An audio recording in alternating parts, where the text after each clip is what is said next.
In order to build a democratic European country, we must have a common vision and cooperate at all stages of our development, at all stages of European integration.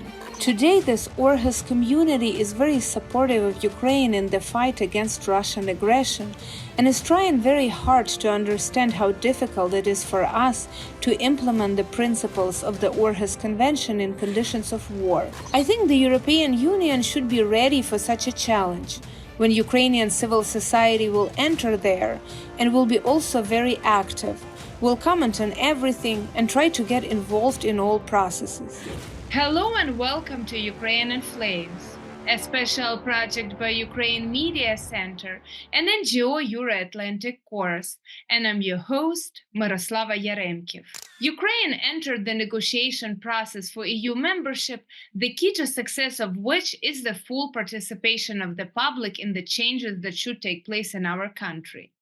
The European community pays special attention to ensuring public participation in the decision-making process and access to justice on issues related to the environment. Is it possible to improve access to information and ensure sufficient opportunities for the public to influence government decisions on environmental policy in wartime? What steps should be taken to increase the transparency and accountability of authorities in the field of environmental policy? And how to achieve standards of good environmental governance? In today's episode, we're going to be discussing all of that with public environmental activists, scientists, and people's deputies. If you want to learn more about the subject, please continue watching this video and subscribe to our channel so that you don't miss our videos in the future. Environmental threats and challenges that Ukraine faced before February 24, 2022 did not resolve themselves, they only deepened. The war has had a global impact on Ukraine's environment, leading to the degradation of natural ecosystems, chemical and industrial pollution, landmining, and devastating damage to biodiversity. During reconstruction, we faced the difficult task of simultaneously pursuing several goals: environmental restoration, implementing European integration reforms, and advancing climate change policy. Ovchynnykova, People's Deputy of Ukraine, will talk more on the importance of a common vision and cooperation in environmental protection of Ukraine. European integration, countering the challenges posed by Russian aggression against Ukraine and its negative, disastrous impact on Ukraine's environment. The issue of green recovery is impossible without participation and synergistic joint coordinated work with civil society institutions. In order to build a democratic European country, we must have a common vision and cooperate at all stages of our development, at all stages of European integration. Of course, the issue of access to environmental information is the guarantee of protecting people's rights to a clean environment, safe for health and life. The Aarhus Convention was adopted 26 years ago, and today it still remains a unique mechanism. It ensures people's right to a healthy environment. Ukraine is one of the first countries to ratify the Aarhus Convention. It guarantees assistance in protecting our right to live in a healthy environment, the right to access information, public participation in the decision-making process, and access to justice. It is positive that in recent years the number of court decisions in which the provisions of the Convention are applied to protect the environmental rights of citizens and environmental public organizations has increased. Malkova, coordinator of the Energy, Transport, Environment and Climate Change Working Group of the Ukraine-EU Civil Society Platform and director of the Green Dossier Information Center, will discuss the challenges of implementing Aarhus Convention protocols and standards under the conditions of a full-scale war. During the years of existence of the Aarhus Convention, such a community was formed around the implementation of the Aarhus Convention. These are the strongest lawyers in the world. I'm glad that these are also our lawyers from our Ukrainian organizations. Today, this Aarhus community is very supportive of Ukraine in the fight against Russian aggression and is trying very hard to understand how difficult it is for us to implement the principles of the Aarhus Convention in conditions of war. And regarding access to information in particular, disclosure of registers and information. Nevertheless, our organizations, including civil society organizations, united in the European Eco Forum, say that there should be a balance between security needs and access to information and environmental human rights. Moreover, I'd like to highlight that our world is global, so everything in the world is interconnected. And more people talk about applying the principles of the Aarhus Convention in other international forums, international agreements related to the environment. Today, everything is related to the state of the environment, both these huge new geotechnologies and attempts to change the climate and nature by artificial means. This includes extracting minerals from the bottom of the sea, the bottom of the oceans. These are all global problems, and the principles of the Aarhus Convention should also be applied here. And the Aarhus Convention says that the parties to the convention should promote the implementation of these principles in various international agreements and forums. When we talk about the integration of environmental policy in Ukraine with other sectoral policies, we also mean the extension of the principles of the Aarhus Convention to various programs, strategies, principles regarding access to information, public participation in decision-making, and access to justice. I also want to mention that there is a dangerous situation with the persecution of environmental activists in the world. Under the Aarhus Convention, there is a special position, a person, or rather a structure, that protects environmentalists. And cases have already been opened to protect environmentalists. This problem also applies to Ukraine. I think that we all, together with our partners from different countries that are parties to the Aarhus Convention, must not overlook this problem.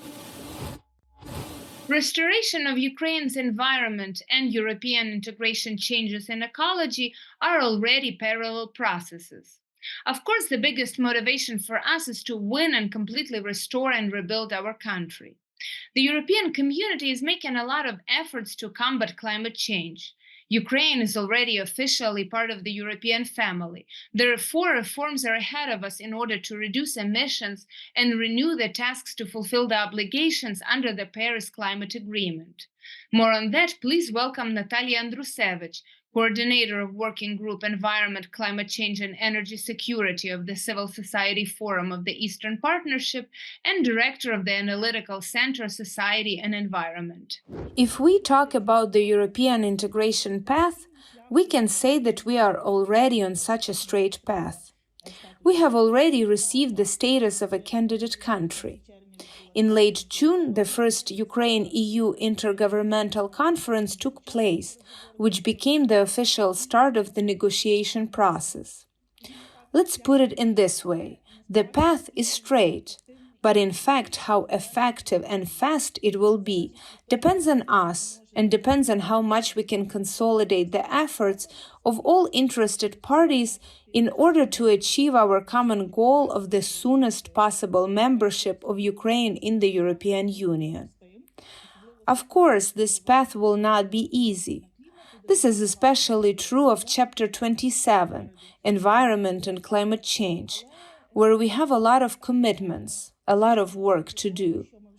But probably the question is how ready we are, what we have already done, and how effective our environmental policy is. This is probably a topic of a completely different discussion, and there are also a lot of questions: what challenges we face, what we need to do, what we haven't really started doing yet. But today I want to draw attention to two main issues. In fact, Ms. Hanna has already mentioned proper environmental governance. And actually, there are two very important principles of proper environmental governance. They include the transparency of the process and ensuring public participation in it. Unfortunately, there will be no proper implementation without these two components, no matter how hard we try to do everything quickly and correctly. The good news is that the negotiating framework provided to us by the European Union includes a mention that the participation of the public must be ensured, and not only civil society organizations, but also the involvement of all citizens of Ukraine. And actually, the transparency of the process. Ukraine is required to ensure that all relevant documents are open to the public and that the public is properly involved. We already have good examples of how this happened in the process of implementing the association agreement, where civil society was very active, as in any processes in Ukraine, in fact.